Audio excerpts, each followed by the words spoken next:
Avant de rentrer pleinement dans le poème symphonique, voyons de quoi est constitué l'orchestre.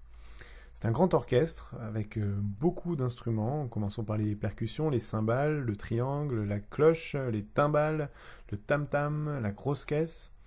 On a également beaucoup de cuivre avec 8 corps, 5 trompettes, 3 trombones, un tuba. On a dans les bois 3 clarinettes avec une clarinette basse dans le grave, 3 bassons avec un contrebasson dans le grave, 3 flûtes avec un piccolo dans l'aigu et 3 hautbois avec un cor anglais qui sonne un peu plus lointain et mélancolique que le hautbois. On a également une harpe, on a un orgue, un glockenspiel, un célestat et pour finir les habituelles cordes, les violons 1, violon 2, alto, violoncelle et contrebasse. Mais il se trouve que Scriabine a mis du temps à l'écrire, ce poème symphonique, il a mis 2 ans environ, alors qu'il n'a pas écrit grand-chose à côté et que le poème de l'extase ne dure qu'une vingtaine de minutes. Mais c'est parce qu'il a mis du temps à trouver l'architecture parfaite pour exprimer ses idées. Scriabine a eu dans sa jeunesse un professeur qui s'appelle Georges Conius et qui est l'auteur d'un livre intitulé Diagnose métrotectonique de la forme des organismes musicaux. Un titre très barbare pour dire quelque chose d'assez simple. Une œuvre bien construite est une œuvre dans laquelle la forme est le résultat d'un calcul. Du coup, Scriabine élabore toutes ses œuvres avec cette idée en tête. Et le poème de l'extase ne fait pas exception. Toutes les parties sont construites autour du nombre 36. L'introduction dure exactement 36 pulsations et toutes les parties suivantes comptent un multiple de 36 pulsations. Par exemple, la partie qui suit l'introduction dure 216 pulsations, 6 fois 36, etc., etc. Bien sûr, le nombre 36 n'est pas choisi au hasard. Il s'agit de ce qu'on appelle le double tétractis, c'est-à-dire qu'il correspond à la somme des 4 premiers chiffres pairs, 2 plus 4 plus 6 plus 8, et des 4 premiers chiffres impairs, 1 plus 3 plus 5 plus 7. Ça ne serait qu'anecdotique sans le fait que pour les pythagoriciens, le nombre 36 symbolise rien de moins que l'univers, en regroupant le principe féminin, la tétrade paire, les 4 premiers chiffres pairs, et le principe masculin, la tétrade impaire, les 4 premiers chiffres impairs. On trouve donc avec ce nombre à la fois la thèse, la femme, l'antithèse, l'homme, et parce qu'on les additionne, on a la synthèse par l'union, implicitement sexuelle, de l'homme et de la femme. Et rien qu'en voyant cela, on se rend compte déjà que la philosophie de Scriabine envahit totalement sa musique, jusqu'au nombre de pulsations qui composent chaque partie. Alors vous comprendrez que c'est une hérésie de vouloir passer outre sa pensée dans l'analyse de sa musique, puisque sa pensée inonde littéralement sa musique. Nous venons-en à la musique justement, et il se trouve que Scriabine nous a un peu facilité la tâche parce qu'il a donné lui-même des noms à certains des motifs qui apparaissent dans le poème de l'extase, et il les a communiqués à ses amis lorsqu'il leur jouait au piano. Il ne me reste qu'à déduire du contexte le nom des autres thèmes qu'il n'a pas nommés, ce qui est assez simple une fois qu'on a fait tout ce détour à la fois par la pensée de Scriabine et par le poème en vers. Dans la courte introduction, qui dure donc 36 pulsations, on entend donc tour à tour 2 motifs. Le premier motif, c'est le motif de l'esprit, du moi. Il est présenté sur un rythme caressant, par 3 instruments aigus de plus en plus aigus, successivement la flûte, le violon solo et la flûte piccolo.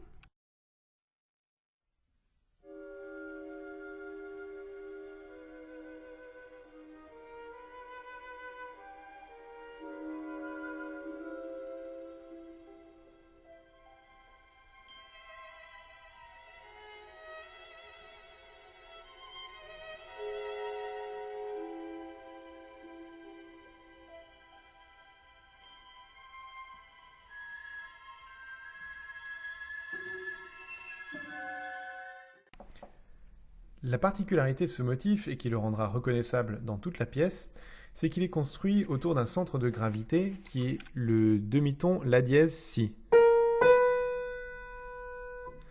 Et de ce centre de gravité, on a une échappée vers le grave et une échappée vers l'aigu.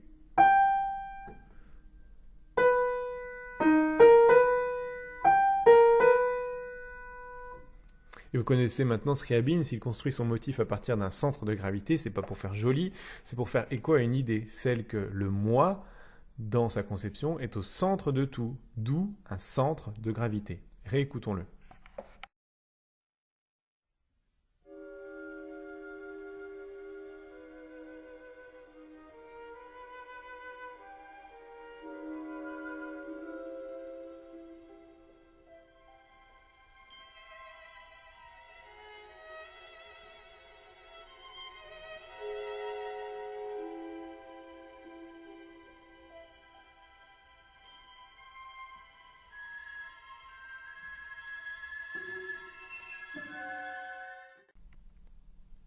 Ce motif est immédiatement associé dans l'introduction à un autre motif, le motif du désir de créer, de la volonté active.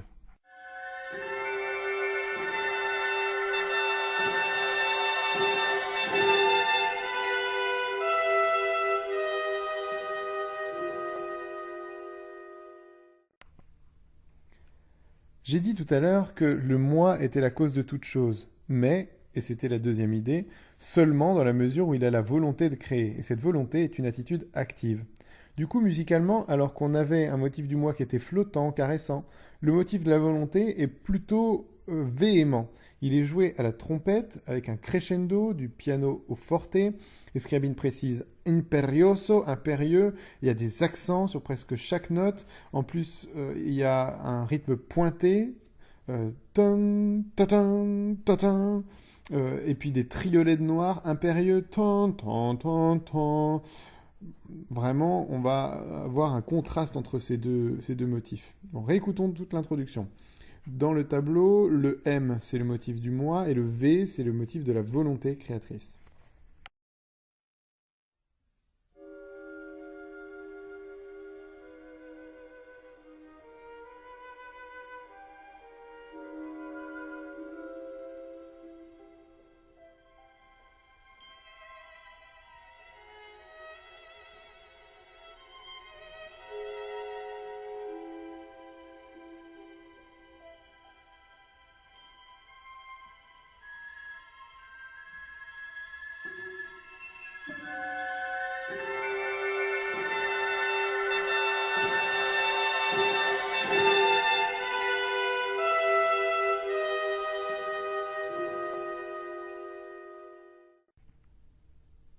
On arrive ensuite dans la partie que j'appelle thèse-antithèse, parce qu'on va y trouver tout un tas de motifs et de thèmes qui représentent soit les différents états de conscience du moi, thèse, soit le non-moi, antithèse, qui est incarné par des thèmes menaçants, comme dans le poème, puisque le non-moi est conçu de manière poétique comme quelque chose qui limite le moi et l'empêche de s'élever.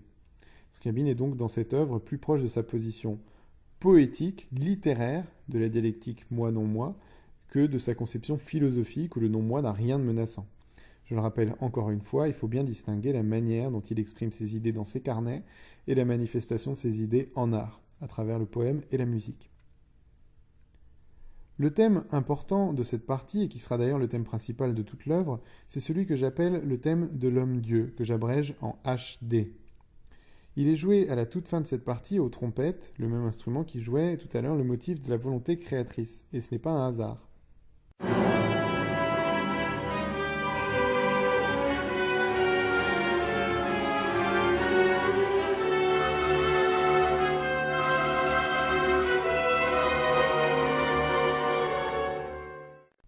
Le thème de l'homme-dieu est composé de sauts d'intervalle, des quartes, pour les connaisseurs, qui vont toujours plus haut. Totin, totin, totin, ce qui symbolise la vocation qu'a l'homme-dieu de s'élever pour rejoindre l'extase.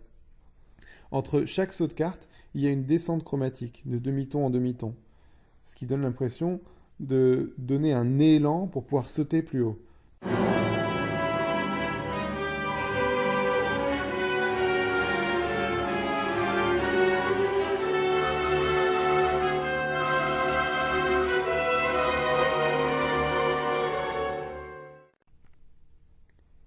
En fait, ce thème va connaître deux esquisses dans cette partie avant d'arriver tel que vous l'avez entendu là. La première esquisse, HD1, apparaît au début de cette première partie, que j'appelle thèse-antithèse, et on va y retrouver cette même idée de saut d'intervalle et d'élan avant les sauts, mais il manque cette énergie qui fait le thème de l'homme-dieu. sommes encore dans un état de langueur, de douceur, de sensualité. D'ailleurs, c'est la clarinette et pas la trompette qui le joue. Il est donc passif, il n'a pas encore cette volonté active qui va lui permettre de créer.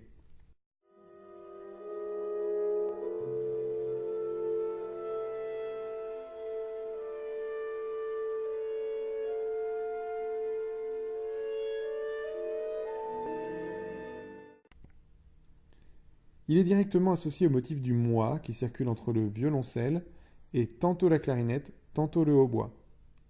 Attention, le motif du moi est déjà un peu transformé, il n'est plus exactement tel qu'on l'avait au début. Il reste quand même identifiable, mais il faut tendre bien l'oreille.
La deuxième esquisse de l'homme-dieu, HD2, apparaît tout de suite après. On trouve également des sauts d'intervalle et des élans. Il est très énergique avec des rythmes virevoltants de flûte. Et d'ailleurs, Scriabine indique à cet endroit-là allegro volando, rapide et volant.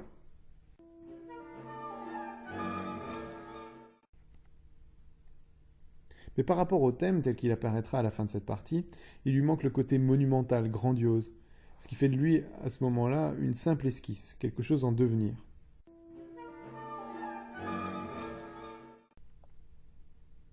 Lui aussi, il va être associé au motif du moi, mais de manière un peu différente. Soit on entend l'esquisse de l'homme-dieu puis le moi, soit ensemble.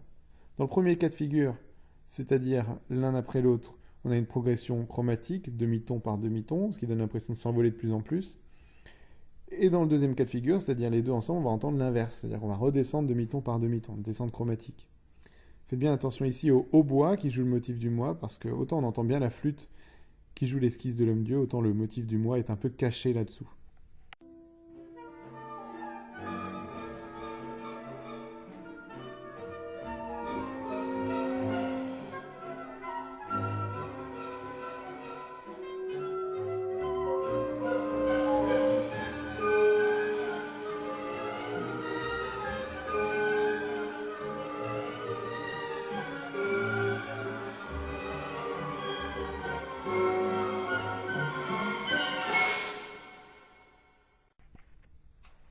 Puis suit un nouveau thème, c'est ce qui rend cette œuvre compliquée.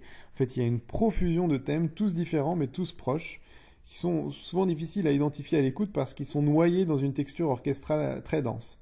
Mais courage, après celui-ci, on a presque terminé. Ce thème, c'est le thème des délices de la libre création.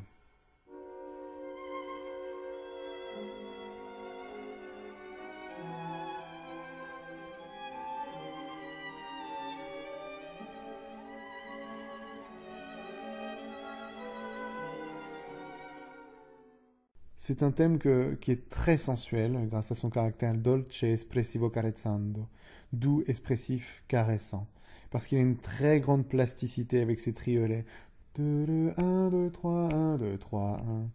Et ces syncopes, ces rythmes qui tombent pas sur le temps. Tan, tan, tan, tan, tan, tan.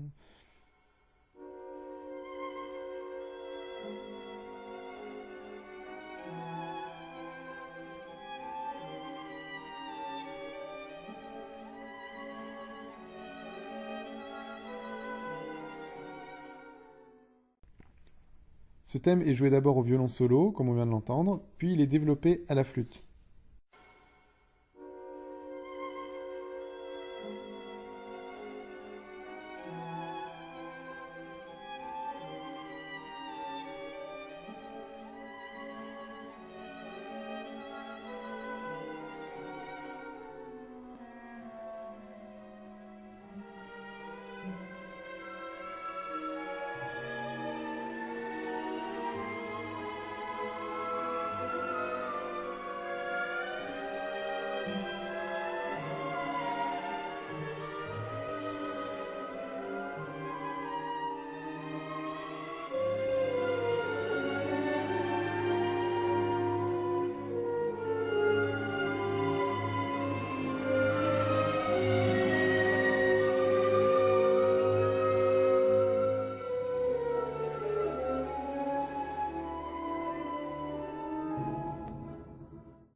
Jusqu'à présent, on n'a affaire qu'à l'esprit, au côté thèse avec le moi, l'homme-dieu et les délices de la création, mais pas encore au côté antithèse de la dialectique.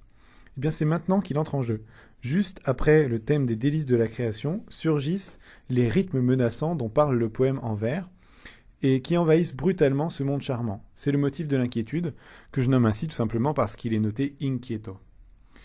C'est un motif très rythmé, à coups de corps, qui représente le non-moi, qui limite l'élévation du moi.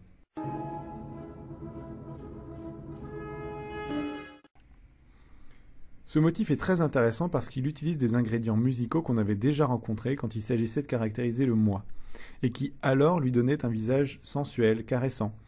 Mais ces mêmes ingrédients ici vont lui faire prendre une tournure inquiétante. À mon avis, c'est la traduction en musique de la 4e idée de Scriabine, selon laquelle le non-moi provient du moi. Du coup, musicalement, on retrouve des éléments du moi dans le non-moi.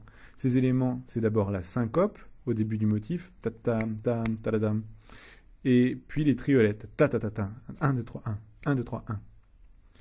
Chose que Scriabine venait d'utiliser dans le thème des délices de la création, et qui maintenant ne sommes plus du tout sensuels, mais menaçants, parce que le tempo est brusquement beaucoup plus rapide.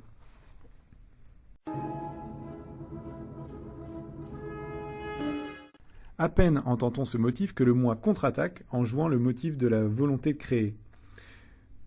Si vous ne vous en souvenez pas, ce qui serait bien compréhensible, on l'a déjà entendu à la fin de l'introduction. Le voici.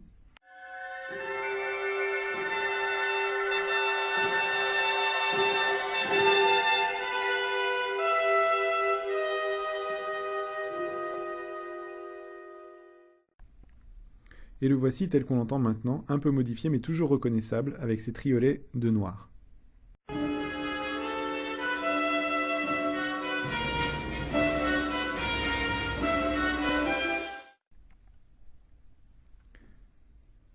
Il va s'engager dans une lutte avec le motif de l'inquiétude. Donc il y a une rencontre du moi et du non-moi. Le motif de l'inquiétude étant réduit à sa syncope initiale. Ta ta ta.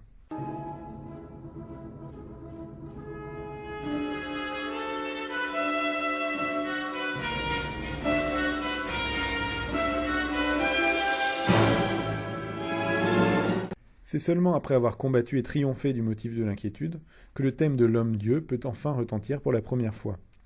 On l'avait écouté tout à l'heure, mais petite piqûre de rappel au cas où.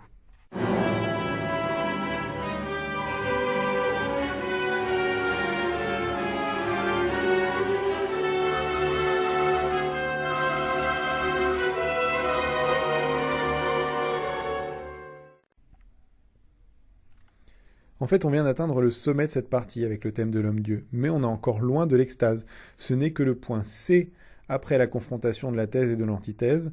On arrive à la première synthèse, mais la route est encore longue jusqu'à l'extase. Pour l'instant, histoire de digérer la tonne d'informations que je viens d'asséner, réécoutons cette partie en entier.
Jusqu'ici, on a donc présenté nos deux adversaires dans ce combat de boxe.